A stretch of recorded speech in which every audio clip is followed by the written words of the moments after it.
In this episode of Locked On Capitals, I am joined by Luke James of the Hockey Writers, and we talk about the hockey draft or the NHL draft that's coming up. What players should the Washington Capitals target? And we'll get his thoughts on what players the Capitals need to pick up before the start of next season. We'll talk about all of that and more next on this edition of Locked On Capitals. Locked On Capitals, your daily podcast on the Washington Capitals. Part of the Locked On Podcast Network, your team every day.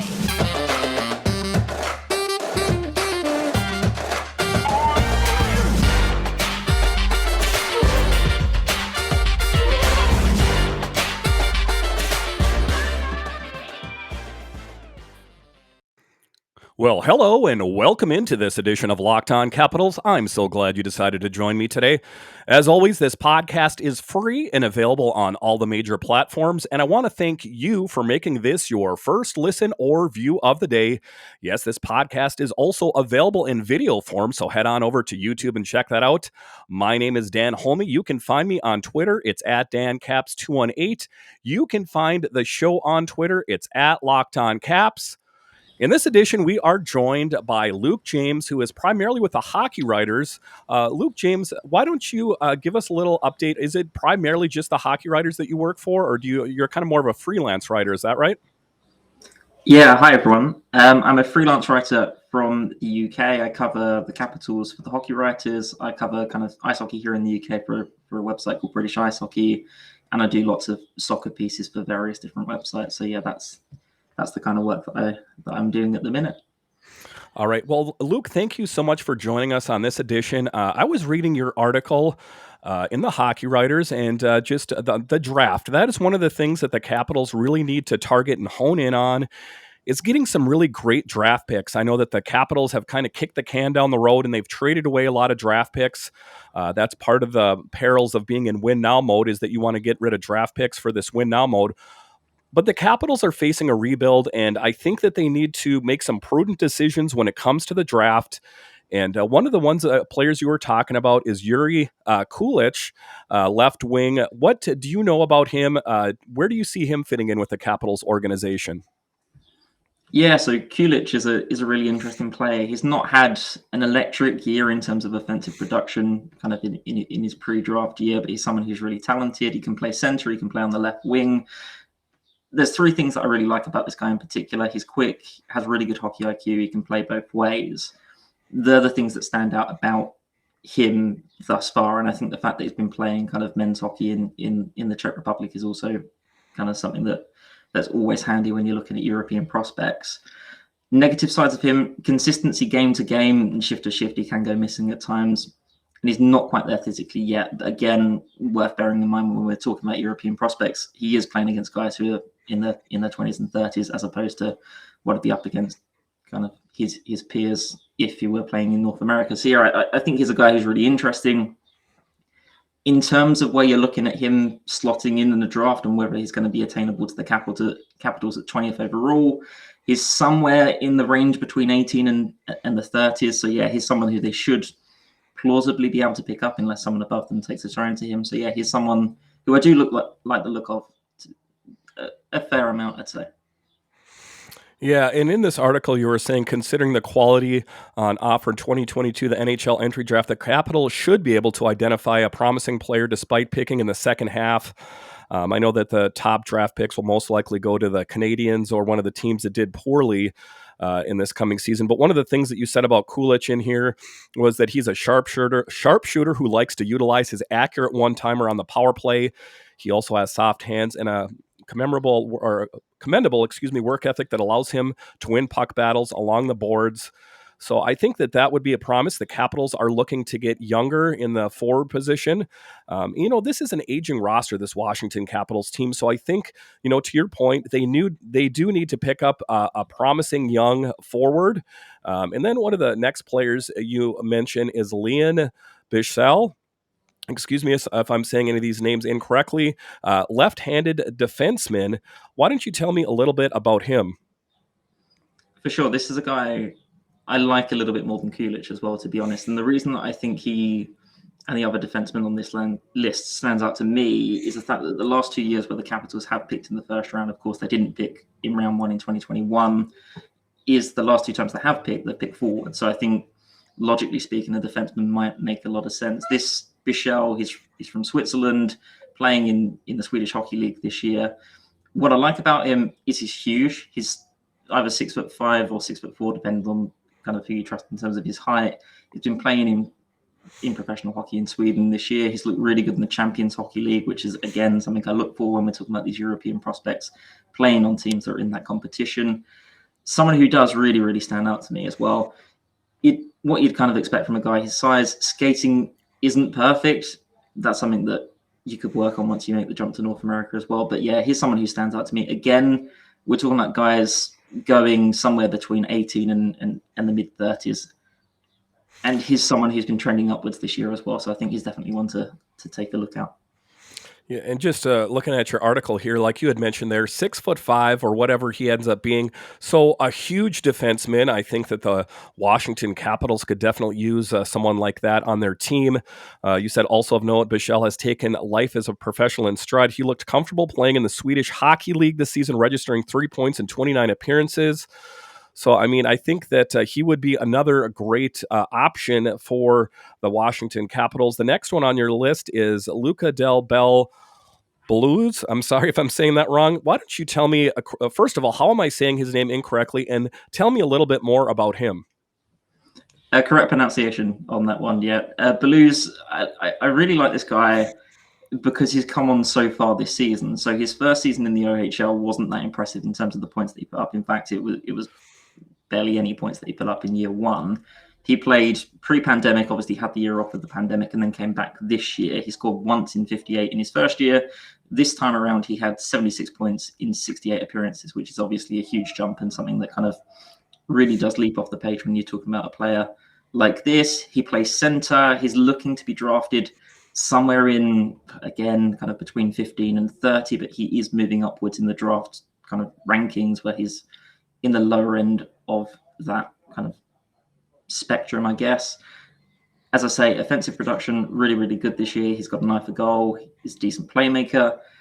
Concerns, speed, something that he can work on though, and obviously growing into his frame. I believe he's only 6', but I'll have to double check that. But yeah, it's another guy.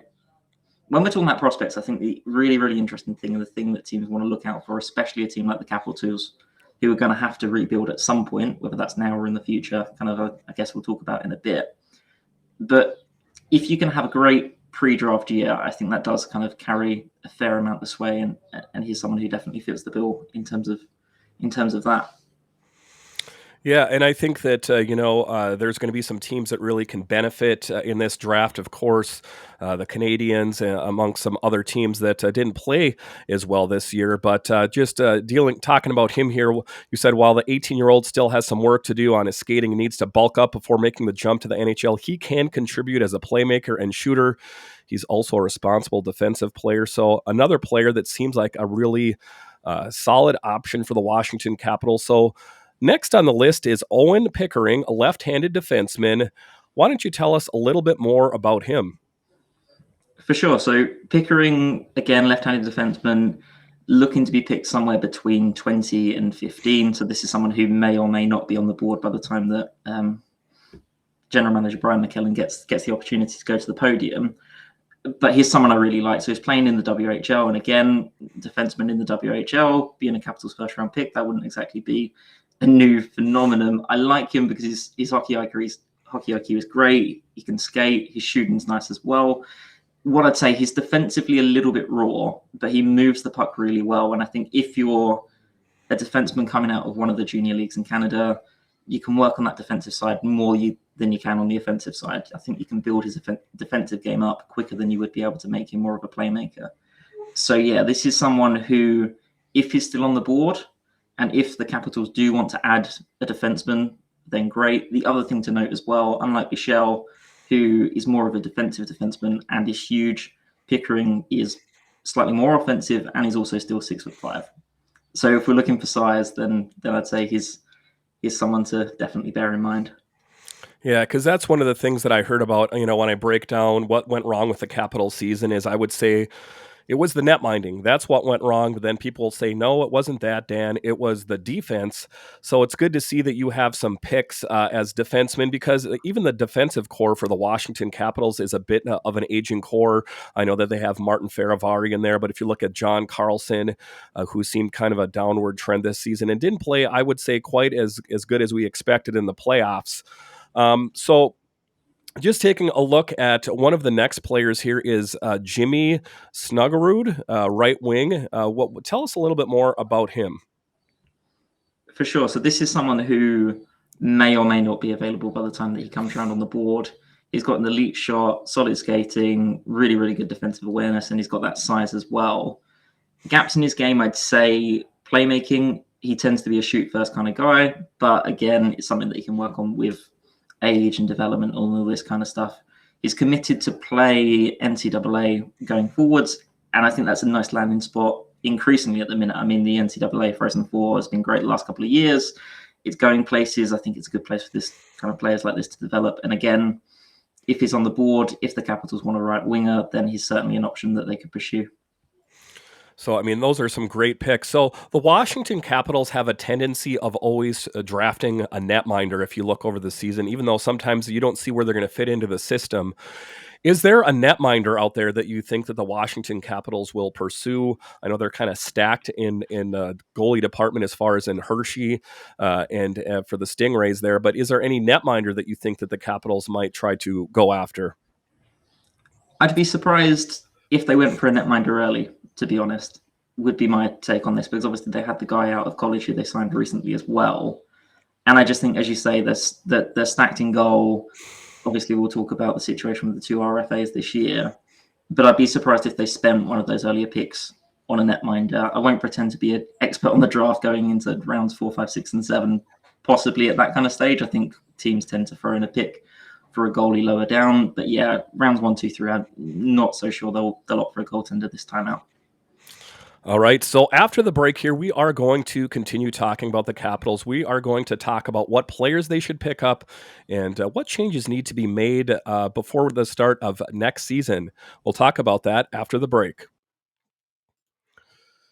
We've been asking and Built delivered. Built granola bars are here. Built granola bars come in 3 unbelievable flavors: chocolate peanut butter, chocolate coconut, and white chocolate berry.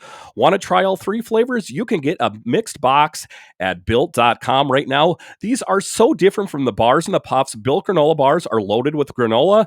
It's the perfect combination of crunch and chewiness, but just like the bars and puffs, these babies are packed with protein and covered in 100% real chocolate with 150 calories, 15 grams of protein, and only 4 grams of sugar. Built granola bars will change your world. Built has cracked the code to better granola. They're the perfect healthy snack to pack in your lunch, take on the road, or eat as a snack, and they are made with a collagen-based protein, which your body absorbs more efficiently and provides tons of healthy benefits. So if you've been waiting for a healthy and delicious granola bar to hit the market, this is your time. Head to Built.com right now to get the Built granola bars, 3 delicious flavors to try: chocolate peanut butter, chocolate coconut, and white chocolate berry. Don't miss out. You got to get yours today. Go to Built.com to get Built granola bars now. So go to Built.com, use promo code LOCKED15 and get 15% off your order. That's use promo code LOCKED15 for 15% off at Built.com. All right, so welcome back to the show. We are joined by Luke James of the Hockey Writer. So some of the big questions that are out there is what players do the Capitals need to pick up? What positions do the Capitals need to rectify? I would say that it is the netminding situation. If we take a look at the netminding situation, it was a problem the entire season. Brian McClellan knew it and did nothing to address it. So now it's staring us straight in the face. We have 2 RFAs in the form of Ilya Samsonov and Vitek Vanacek. Who do you think the Capitals go with? Because at this point, I think we're talking about a number 2 netminder. So it's either going to be Vanacek or Samsonov is the number 2. That's my take on it. They're going to probably go for that veteran who's going to be the number 1. Who do you see the Capitals targeting in this offseason in net? It's really tricky, I think, the Capitals and the netminder discussion. I'll start off with the RFAs and move on to the free agents or trade or whoever they might go for. Personally, my take would be go for Vanacek over Samsonov, simply because the perception is the ceiling is lower, but he's slightly more consistent, slightly more trustworthy, and probably slightly cheaper if we're being completely honest. And if he's playing that role as a second netminder, he'd be the guy that I go for. I don't completely trust Samsonov, but I think someone else will take a flyer on him and he'll have a successful career in the NHL. I'm just not convinced that it will be in Washington. In terms of the starting goalie, that's a whole different kettle of fish. I would say they've got to be wary in free agency, because the tendency is you overpay. And Jack Campbell, someone that is being talked about a lot for various different teams. I can't see him making $5 million on the cap, but that's not the kind of money that the Capitals are going to want to allocate to someone who doesn't have that kind of proven track record anyway. I think the ambitious bet would go for Ville Husso, if possible. I think he'd be the guy that I'd be interested in, simply because, again, he doesn't have bags of experience. And again, that is a problem, considering the situation that the Capitals have been through this season in particular. But he showed this year, he did demonstrate this year that he's got the potential to be that number one guy, that starter. I like the sign of the Husso-Vanacek combination, to be honest. Who in terms of netminding options do you think kind of stands out that aren't already at the club? Well, I mean, I think that is an excellent choice. That is a name that I haven't heard thrown around yet, but now that you mention it, I'm like, that is a great option there. So I'm just taking a look at what they have in Hershey. I've kind of banged the drum for Zach Fucale all season. I thought that he should have got his opportunity, especially as we headed towards the playoffs. You heard Peter Laviolette saying, when it's game one of the playoffs, I want to know who my number one netminder is. Well, surprise, surprise, we went to game one, and it was a coin flip every night, Vanacek or Samsonov. As it turned out, Vanacek got the start and got yanked early. And I think that ultimately Samsonov kept him in the game. But going forward, I think, or, rewinding time, I think that the Capitals should have given Zach Fucale his opportunity to try to earn his spot on the team, because, like I talked about all season, we knew that Vanacek and Samsonov was not working. My detractors would say, well, they also got 100 points with that tandem. So touche, good point. But I still think that it was inconsistency throughout the entire season. So I think that, personally, I think that they should, the training camp is going to be the big thing. I think you have Hunter Shepard, who is a great option. I think you have Zach Fucale, who's another great option. And as you go down the depth there, you have Phoenix Copley, which we already kind of know what we have in him. But I think that it's, like I say, I think training camp is going to be real interesting to see who they narrow it down to. I do think that they are going to pull the trigger on Samsonov or Vanacek. I know that your thoughts are they should go with Vanacek because ultimately I don't think they're going to be able to pay them. And I think that they don't want to go into next season with a Samsonov-Vanacek tandem. I think that everyone should feel free to bang their head against the wall if they do that, because we've seen this movie before, and we know where that would go, another first-round exit.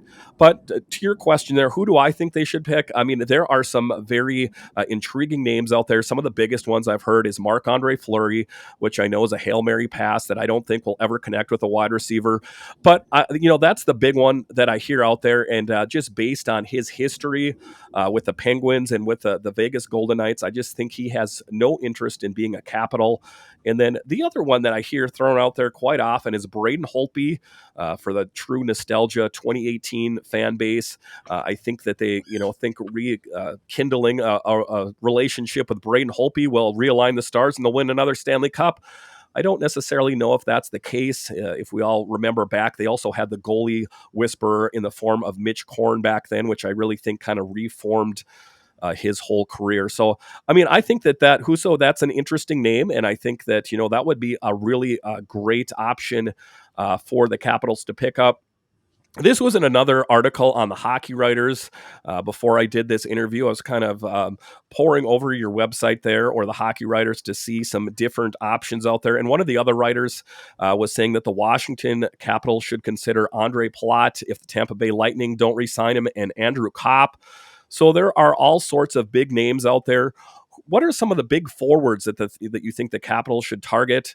I am of the belief that the Capitals will probably make a big move, and it's probably going to upset some of the fan base. But, I mean, if you are going to get a big player, you're going to have to give up a big player. So the odds of getting rid of like a TJ Oshie or a John Carlson, I don't think is totally out of question. What are your thoughts on that? I don't think John Carlson's someone who would be moved on, to be honest. I think he's had a great season. Completely in terms of the guy, blue liners across the league who have produced massive points, he's slipped under the radar because he's not quite that level. But in terms of how good he was this year alongside Harvey, I think was great. So I think he's safe. I'd buy a Carlson jersey if and say that's a relatively safe bet. It all really depends on Backstrom, doesn't it? In terms of his health, in terms of his hip, is he going to come back? I expect he will do, but in what capacity? In that case, what else can they afford to give up to bring someone else in? I like the Kopp suggestion. He's been great for New York this playoffs. He's been great for the Rangers this playoffs, and I think he has that bite that would do the Capitals really, really good. Internally as well, I'm really intrigued to see what they do with McMichael, because he's someone we spoke about a lot during the regular season about should he be playing higher in the lineup? Should he be playing center? Should he be playing on the wing? Are the Capitals right to kind of limit the minutes that he was having and kind of shelter him a little bit? I think next year, him being the first round pick in 2019, he has to take more of a step, and the Capitals have to give him that responsibility and give him that opportunity to take that next step. So they need to be mindful, and they need to also, I think very carefully about what the ambition is, because my sense through most of the regular season, after, of course, Washington had the really, really hot start. Then at Christmas time, after the COVID shutdown, it completely fell away. And then the final month of the season, it looked really good again. Yeah, it was an interesting season for sure. If you take a look at it, the month of March, where they went a good chunk of the season without a regulation loss, and they made those statement wins when they went against the Penguins and the Bruins and the Lightning, and everyone was drinking the Kool-Aid and saying, this Capitals team is headed for the playoffs and a Stanley Cup again. And I got to be honest with you, I was on that train. I was driving that train. But then all of a sudden, the wheels kind of fell off. And if we can kind of take a look back on what led to the Capitals' success in the month of March, was that all-team meeting by TJ Oshie. And I don't know what kind of things were talked about in that meeting because I rarely spoke of.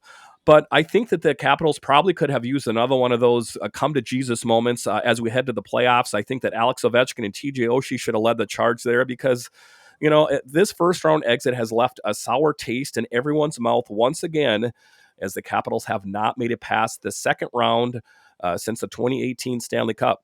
So after the break here, we are going to continue to talk with Luke James about the future of the Washington Capitals. How concerned should we be about Nicholas Backstrom and Tom Wilson?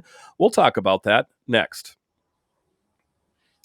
All right, welcome back. In this episode, we are joined by Luke James of the Hockey Writers, and let's talk a little bit about Nicholas Backstrom, as we know that he sustained that hip injury. And, you know, the scary thing to me is he did not rule out retirement.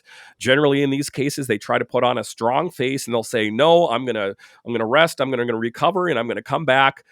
But if you take a look at this as Nick Backstrom, the person, not the hockey player, he's on the wrong side of 30. And, you know, it is a long recovery process. And you got to think, part of him is thinking, I'm going to go to all this extent to get better again, only to maybe risk the possibility of injury. Do you think we will see Nicholas Backstrom on this team again? Yes. I think next year, definitely, yes. I think the situation that we're in with Backstrom, the team is in with Backstrom, is they'll give it another year. They'll see if it gets better. They'll see if there's some kind of sustained improvement. Of course, this is essentially a chronic hip injury regardless, but it needs to be more manageable on a human level and in terms of how often he can actually get on the ice, because there are two sides to this, aren't there? You've got as you say, Nicholas Backstrom, the human. Is he comfortable day-to-day life with this injury? How is playing hockey obviously affecting that? And then you've also got the fact that he's on a huge contract. He's taken up a lot of cap space. And is that a good allocation of resources from the team's perspective if you can only play half the games? Of course, if we take the emotion out of this, if we take out all the things that he's done for the organization away from the conversation, it's not ideal to have that kind of cap space on whether it's injury reserve or just kind of not on the ice. And again, if we go back to what was said at media availability at the end of the season, he said, obviously, we'll see what's going to happen. We have some decisions to make. Those decisions aren't finalized yet, so we'll take it day by day. Hockey players are often very stoic. They're often, we're going to get through this. It's going to be fine. Nothing to worry about. I'll be back next year. It'll be great. He wasn't particularly stoic. He wasn't given the impression that everything's going to be hunky-dory and we're going to carry on and next year is going to be back to his best. I think it's fair to be concerned. And again, I think the only person who was particularly upbeat on that final day, on the media availability, was Ovechkin, who basically said, yeah, he's going to be fine next year. He's going to be back. He's going to be scoring all these goals and putting up all these numbers. So, yeah, I'd say it's fair to be worried about Backstrom. It's fair to think, okay, if he isn't in the lineup, what does this team look like and what are their ambitions in terms of qualifying for the playoffs, getting back into the second round and beyond? But, yeah, I think this is a kind of last dance scenario. Is he going to be better next year, or is next year maybe the end of the road if he isn't making the progress with his hip that the team and obviously himself would like to be seeing? Yeah, and that's kind of a daunting thought, isn't it? A Washington Capitals team without Nick Backstrom. If you think about it, I don't think that Alex Ovechkin would be the player he is today without Nick Backstrom serving up those passes from the left dot and Ovechkin slamming them home. I know that they oftentimes don't play together anymore because you have Kuzi on the top line, but it seems like when they really want scoring, they put Backstrom and Ovechkin back together. And I think that ultimately Alex Ovechkin would be devastated if he did not have Nicholas Backstrom, not just as a player, but I think they have such a long history together. So, and just talking about unfortunate accidents is Carl Hagelin as well. Just that's another from a personal point of view, not talking about the hockey player. He suffered that fluke accident in practice where he took a stick up high, and he's had multiple surgeries already. And he said that his vision might never come back to a 100%. Just a truly tragic story there. So, I mean, as a Capitals fan, sometimes you got to remove yourself from the situation of the Capitals player and look at the person, because at the end of the day, that's who they are after hockey is over. So the next person I want to talk about is Tom Wilson, who suffered that knee injury in game 1 of the playoffs, where he went to check Weegar into the boards there, and Weegar kind of turned away from it, and then he kind of twisted awkwardly.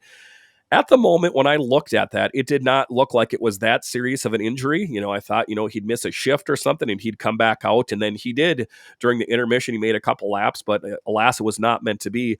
How worried are you about Tom Wilson? I know that he brings that big physical presence. I know he's seen around the league as this goon, this tough guy, but most goons don't score 20 plus goals. Ryan Reeves, I'm talking to you. So tell me a little bit about Tom Wilson. It's been said right now that he's not going to come back until December. That kind of leaves the Capitals in a tough spot. What are your thoughts on Tom Wilson as he progresses from this surgery?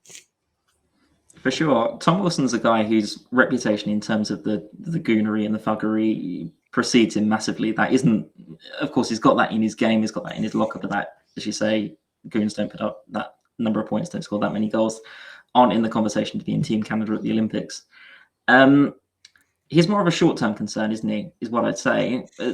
We talk about Baxter and we talk about that being a big picture issue. I think we look at Tom Wilson and we say, okay, if it is December when he returns to the ice, when is he going to be up to full speed? Because it won't be in December, surely. You wouldn't think after coming off a 6-month knee injury.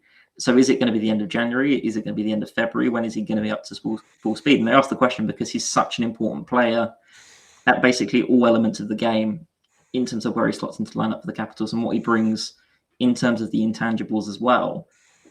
So I think Wilson's absence is slightly more concerning in the immediate future than Backstrom's, because you've got this guy who you say, okay, take him out the lineup, and how does it look? And again, we can talk about the McMichaels of this world, but Wilson is so important to this team. So important. And if he isn't firing at full cylinders by January, and the team isn't where it wants to be in the standings, that could make for a really, really interesting kind of trade deadline next year, which I imagine is a pretty scary thought for people kind of surrounding the team. Yeah, I mean, I would say that Tom Wilson is a bit of a 4-leaf clover out there. He gets, there's a lot of smack talked about him around the NHL, but there's not one of the other teams in the NHL that would not love to have him on their team. As you see, the New York Rangers, who picked up Ryan Reeves essentially, and they didn't really deny it to take on the likes of a Tom Wilson, but they never really mixed it up too much in this season. So then the question begs to be is who fills in for Tom Wilson as far as frame size? I saw that Anthony Mantha really kind of upped his physical game, someone that I wouldn't say is intrinsically a tough guy, but I think that, the coaching told him, you have a big frame and a big body, put it to use. He's usually more revered as a better goal scorer. Do you think that Anthony Mantha, I was talking with Michael of Stars and Sticks, and he brought up that he thought that Anthony Mantha would be a good fit there. Do you think that Mantha is a good replacement or a good temporary fix for Tom Wilson?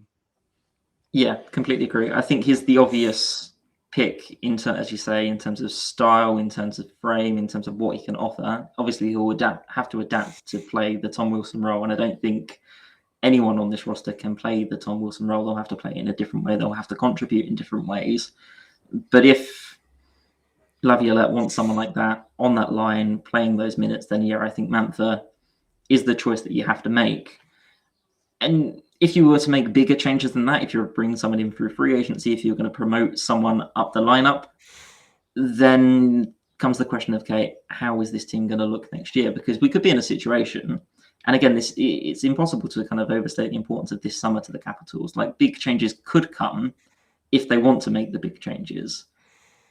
And again, Baxter is the elephant in the corner in that regard. So I agree. I think Mantha is a really, really good shout in terms of temporarily stepping into Tom Wilson's shoes. But I think that this is also going to present a lot of great opportunity for the Washington Capitals. Their younger core, Connor McMichael, we saw Hendrix Lapierre make the big team, Leeson and Protas, and all these different players that were finally due their opportunity. And a lot of those players did get their opportunity earlier in the season. And I was speaking with JJ Regan from NBC Sports Washington, but one of his thoughts on it was that it worked briefly, but it wasn't sustainable. They got some great goal scoring, and then their numbers would just totally drop off. What kind of season do you see Connor McMichael, Hendrix Lapierre? We saw that Martin Feravari had a great season. I'm most impressed with Martin Feravari. What are your thoughts on some of the younger core of the Capitals? And are there some players I missed there? There's Scarbosa. There's a lot of different players I think that are kind of on the cusp of making a big break. Tell me about some of the younger players in the Capitals and what your thoughts are. For sure. I like McMichael a lot. I think he's really, really talented. I think he'll go far, and I think he's someone who will make an impact when given the opportunity. With him, I think it's a case of letting him get his feet underneath him and then pushing on from there. If he's given time in whatever role it might be in the lineup, presumably higher in the lineup, he'll eventually make an impact. It's just about, can they afford to have that kind of patience with a player still pretty early in his NHL career? If we go back to the start of last season, Hendrix Lapierre was such a breath of fresh air. And you spoke about kind of last year being, at the start of last season, being unsustainable. And it completely was, because if you looked at that lineup, to the untrained eye, you'd kind of look at the lineup and go, okay, so who are half of these guys making up the roster this early in the season? Why is there such an injury crisis? And they really did capture lightning in the bottle. But I thought Lapierre was fantastic in his, what was essentially a trial run, obviously coming up from junior. He did really, really well. On the back end, I think it's quite interesting as well. So I look at someone like Alex Alexiev, who was the first round pick for the Caps in 2018, obviously a blue liner. Can he make the step up? Again, you've got Johansson as well, looking to make a similar jump from Hershey. They're the two that really interest me, because obviously there's going to be changes defensively this time out. There's expiring contracts on the blue line. So those are the two guys that I think are particularly interesting in terms of being slightly unknown quantities. They've both made appearances in the NHL, but not for a sustained period. Finally, I really like Protas. I think is someone who should kind of have more opportunities going forwards. And again, he's someone who I think proved this year that he can play at a level above what people expected of him at this point. Yeah, and I think it's going to be a breakout season for a lot of those guys. We always hear about this team needs to get younger. I think that the Capitals need to make good on that. I don't know if you're a Nationals fan, a DC area, but that's an example of a rebuild that went poorly.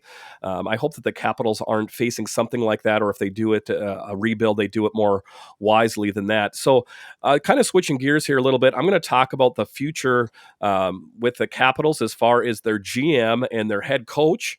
How secure should Peter Laviolette feel in his job? And I think the guy that's really on the hot seat is Brian McClellan. Like I talked about earlier, that he did nothing to rectify the situation in net. How do you feel?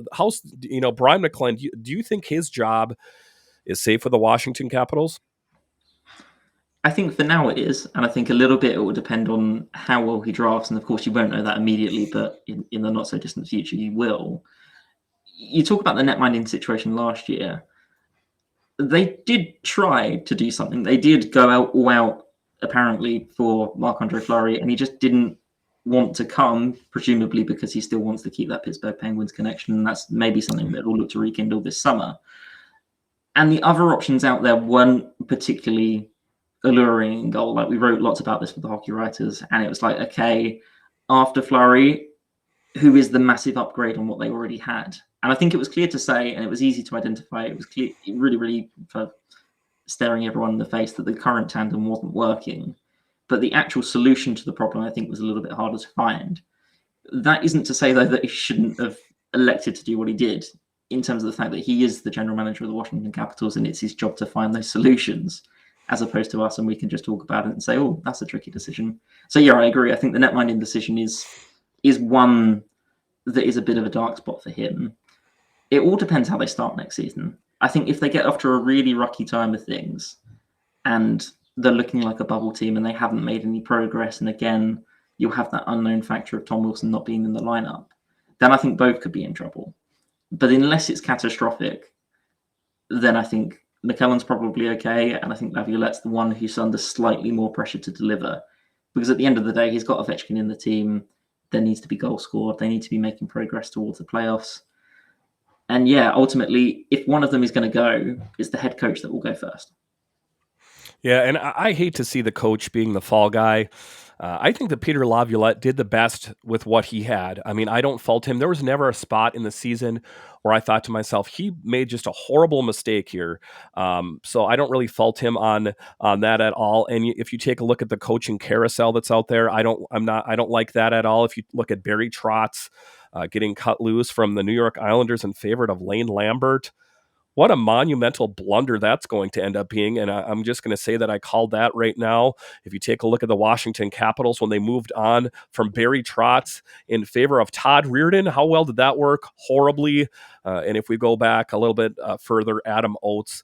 So the Capitals have had some questionable decisions. I think that, hindsight 2020, they should have stuck with Barry Trotz, but that's a lot of revisionist thinking there going on. So at the end of the show here, Luke, why don't you give us a plug for where we can find all of your work and everything like that?